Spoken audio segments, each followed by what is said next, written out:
নমস্কার। ডিএ মামলা নিয়ে এই মুহূর্তে একটি বড় আপডেট সামনে আসছে।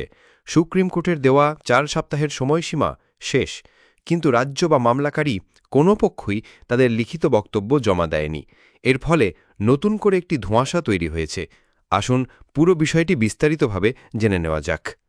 আপনারা জানেন, গত 16ই মে সুপ্রিম কোর্ট ডিএ মামলায় জড়িত সব পক্ষকে, অর্থাৎ রাজ্য সরকার এবং বিভিন্ন কর্মচারী সংগঠনকে তাদের যদি কোনো যুক্তি থাকে তা লিখিত আকারে জমা দেওয়ার জন্য 4 সপ্তাহ সময় দিয়েছিল। সেই সময়সীমা শেষ হয়েছে গত 13ই জুন, কিন্তু আজ 14ই জুন পর্যন্ত সর্বোচ্চ আদালতের ওয়েবসাইটে কোনো পক্ষেরই বক্তব্য জমা পড়ার কোনো উল্লেখ নেই। অর্থাৎ কার্যত কোনো পক্ষই নির্ধারিত সময়ের মধ্যে তাদের লিখিত যুক্তি পেশ করেনি। কিন্তু প্রশ্ন উঠছে, এমনটা কেন হলো? বিশেষজ্ঞরা কয়েকটি সম্ভাব্য কারণের কথা বলছেন।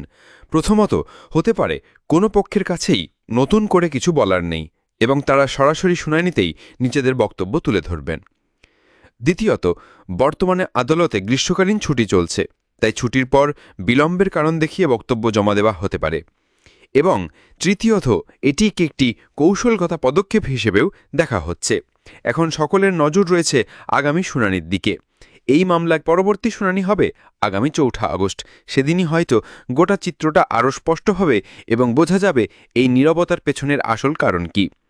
পশ্চিমবঙ্গের লক্ষ লক্ষ সরকারি কর্মচারী তাদের 25% বকেয়া ডিএর আশায় এই মামলার দিকে এবং রাজ্য সরকারের পদক্ষেপের দিকে তাকিয়ে আছেন। তাদের আর্থিক ভবিষ্যতের অনেকটাই এই রায়ের ওপরে নির্ভরশীল। তাই এই আইনি লড়াইয়ের জল শেষ পর্যন্ত কোন দিকে গড়ায় সেটাই এখন দেখার।